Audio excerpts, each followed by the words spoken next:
we're going to talk about angles. So lesson 3 is angles.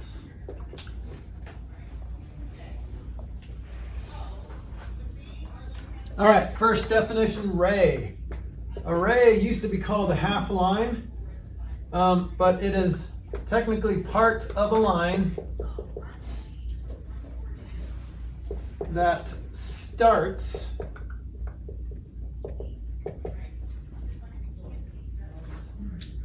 at what we call an endpoint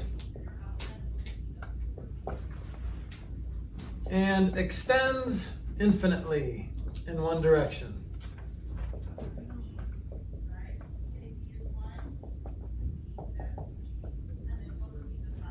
It looks like a ray gun or a ray from a sun, right? So we would call this ray, we would have to say A first and then in what direction it goes. So it could be, you could have a bunch of different points here. This is the same as AX, it's the same as AY. You can name this 3 different ways, but only 3 different ways right now because those are the only 2 points. So don't think of it as in between A and B like you would with a line segment. Think of it as starting at A and going in the direction of B. So obviously, the direction of B is the same as the direction of Y and X, right? So it doesn't matter what the second letter is, just as long as it's somewhere on that ray. But it does matter what the first letter is. You can't say BA. This is not a way to say it. That's a different ray altogether. That ray starts here and goes forever in that direction. So we're not talking about the ray BA, we're talking about the ray AB or AX or AY. They all mean the same thing. You guys remember that? Remember talking about that? Okay. So when I say opposite rays, they basically go in opposite direction, but they share the same endpoint. So what am I really talking about?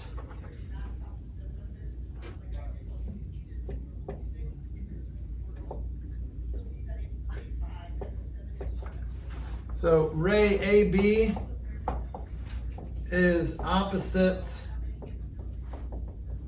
of ray AC. But really, opposite rays form what kind of figure? A line. That's just a line. So opposite rays have a common endpoint and form a line. So this is a common endpoint.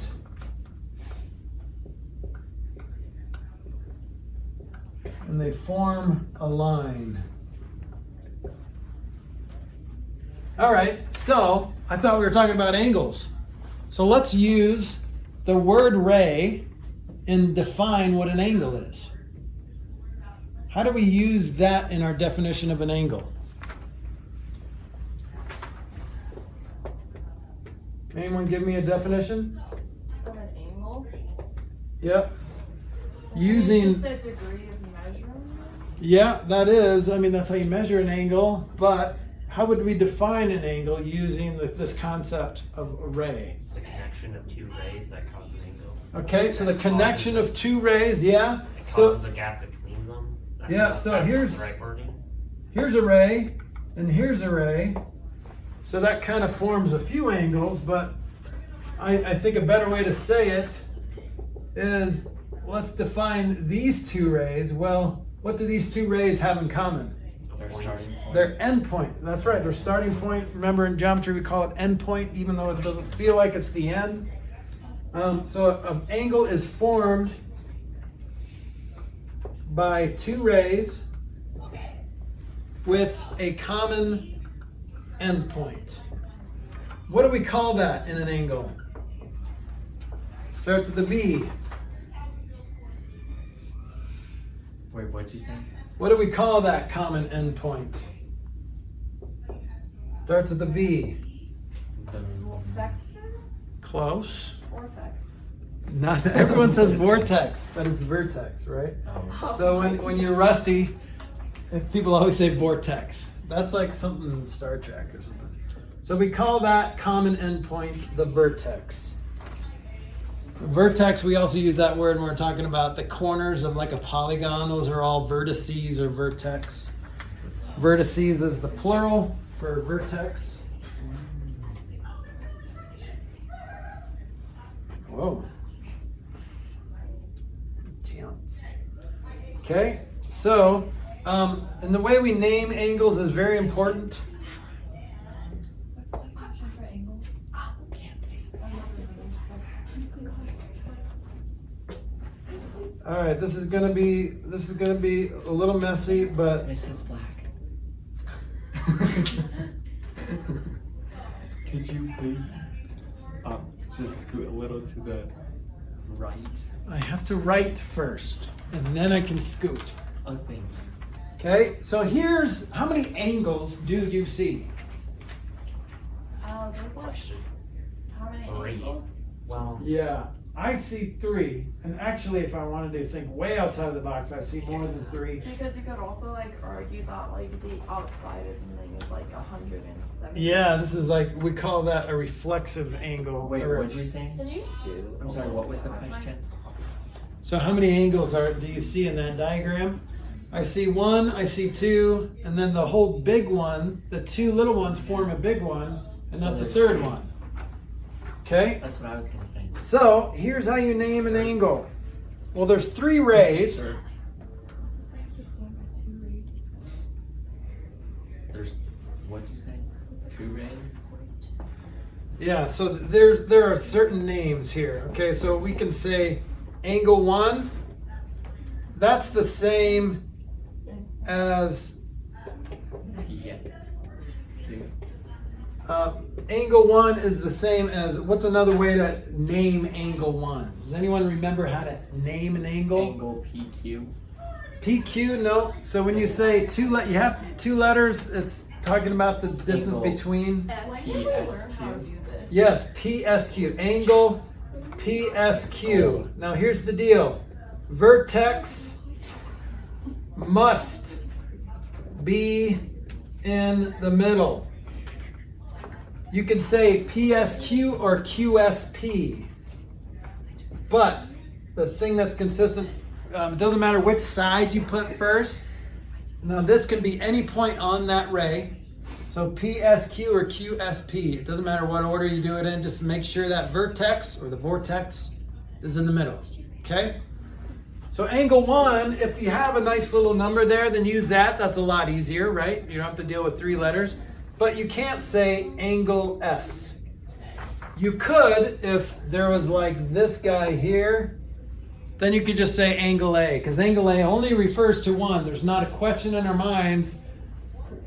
When I say angle A up there, I know what angle A is. But when I say angle S, I could be talking about 3 different angles, right? So I can't say angle S. Sometimes you can just use 1 letter. If there's only 1 angle coming out of that vertex, then you can use 1 letter. That's the only time. But, so I can't say angle S, but I could say angle 2, which is also the same as angle QSR, right? Or RSQ. And then that one big angle is angle PSR or RSP. So when in doubt, use 3 letters. Make sure that vertex is in the middle. I'm tired. Me too. I'm tired. Can we just call it a day, honestly? Like, we did a lot of mathing. We did do a lot of math. Good But we job. still have 1 more. Or are we not done with 3? We're not done with 3. Dang it. If we're done with 3, can we just like quit? Just say we've learned enough. All right, lesson 3, or continued. Here we go. A protractor. You guys know what a protractor I is? have a protractor in my bag. I had one, but then I took it out because You're gonna need one. You're gonna need a protractor. If you don't have one, they're like 99 cents at Walmart. But this is used to measure angles, okay? I did have a protractor that I used last year, but it broke. I did have a protractor and my brother stole it from me. How could you have it? I have some other fun tools, but I don't know where they are.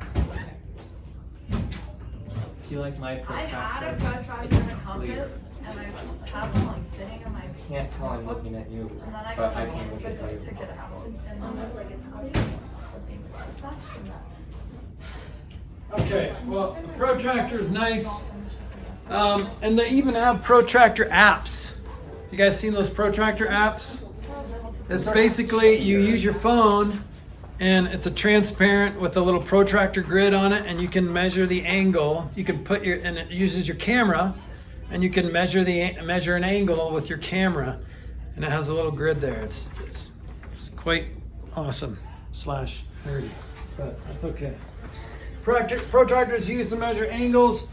If you don't know how to use a protractor, there's lots of things online. I'm not going to go through that, but if you need help, let me know and I can help you do that.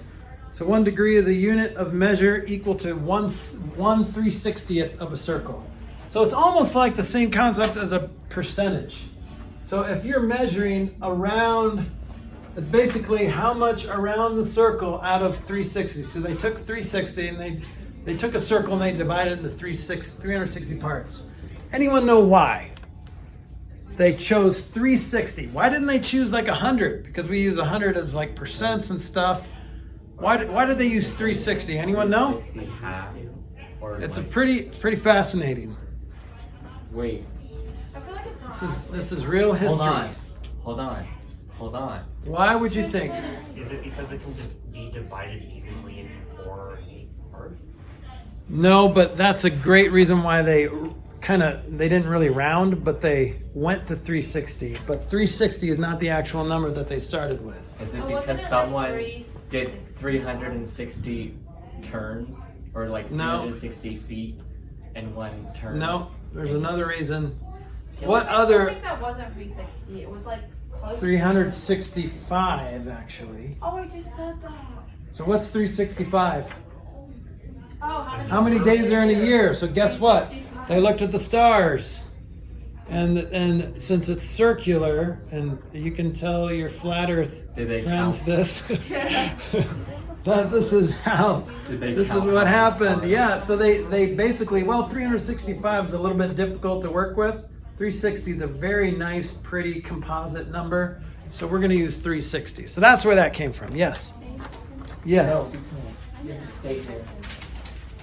Okay, so postulate 3.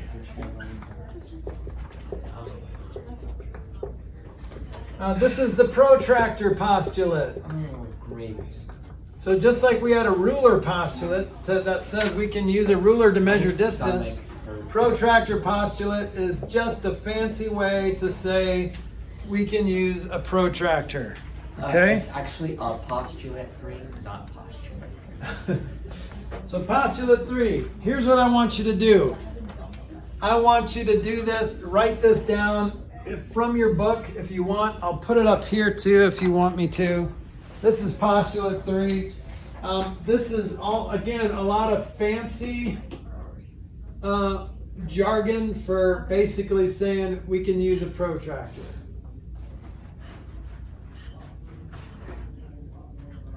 Almost there.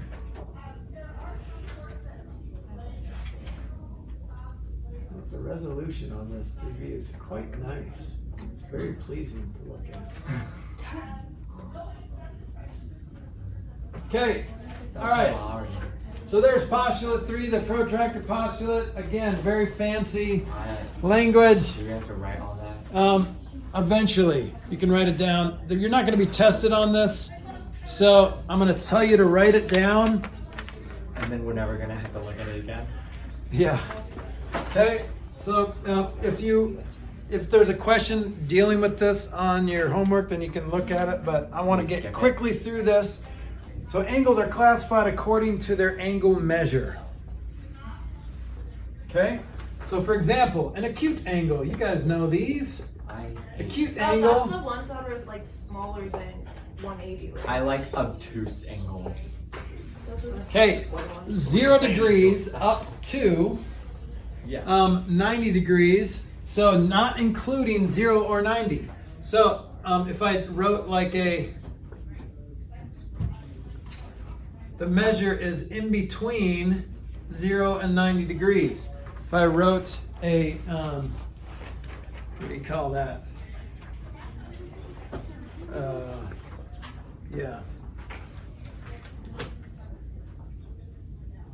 What are you doing? I can't even remember that type of inequality. It's a combined inequality, but it starts with a C and I can't remember the word. And then the other one, it's like What? between like Collaboration. Between what? 90 and 180, right? It's an Yep, obtuse. that's an obtuse angle. It's basically in between 90 and 180. Okay, so 90 degrees up until 180 degrees. Then after 180, we have a different name for that because it kind of hyperextends, right? When it goes backwards. That's called something else. But then we've got a right angle, which is exactly 90. 90 degrees. Then we have a straight angle, which are formed by what kind of rays? That's a straight razor. Straight angles, but it's a straight angle, but remember the word for two rays that point in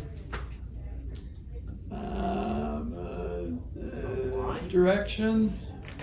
They're called what kind of rays? Opposite rays. Opposite rays, that's right. Okay, so your homework is going to be classifying angles. What's a 130-degree angle? It is an obtuse angle. That's right. What's a 40-degree angle? Congratulations. You know that. You know The rest that. of the class Okay. can no one say anything, so he's just. The angles are probably the only thing I'll ever So we get out done of this with math class. for today? No, Tori. We've got so much to do. I will know angles until I die, but All right. everything else will just be a blur. Postulate 4 is the angle addition postulate. Guess what? You can add two angles together to make a bigger angle. I already know how to make angles add. Well, good for You you. probably won't have to speak that. Okay? So this is worded a little weird, but you can look at it. Here's what postulate 4 says. If point D is in the interior of A, B, and C, and I'm going to have you write it down again. I'm going to put it up there. So here's A, B, C. I'm lazy. A, B, C, and if D is in the interior, remember the interior is inside the angle, exterior is outside of the angle. If point D is in the interior of that angle, then that means that angle A, the measure of angle ABD plus the measure of angle DBC equals the measure of the whole thing, ABC. Okay? So I have to use the word interior because if you just say anywhere, it could be outside, well then that's not true. Okay? I'm going to put that up here if you want to write the lingo down, or you can do it later if you want. But this is the angle addition postulate.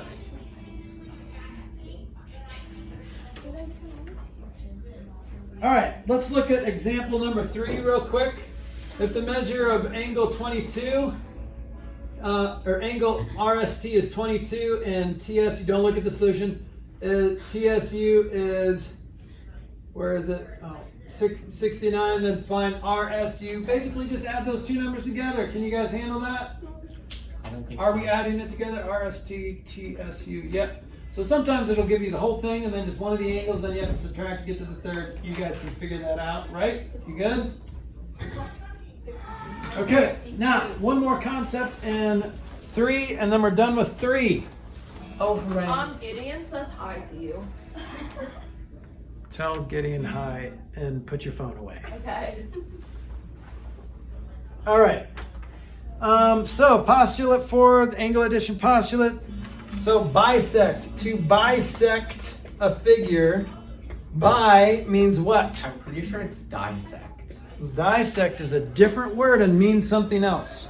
What does bisect mean? It probably means two. It's like To separate something into two equal parts. So when that midpoint will bisect a segment into two congruent segments. To bisect a figure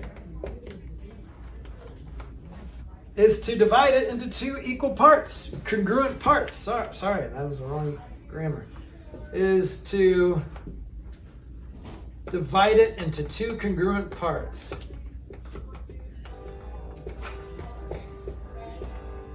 Okay? So you can bisect an angle into two congruent angles. So an angle bisector is a ray that divides an angle into two congruent parts. It's a ray that bisects an angle. So we already know what bisects mean.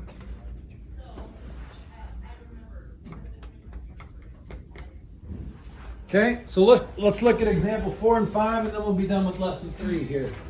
So look at example 4 and 5.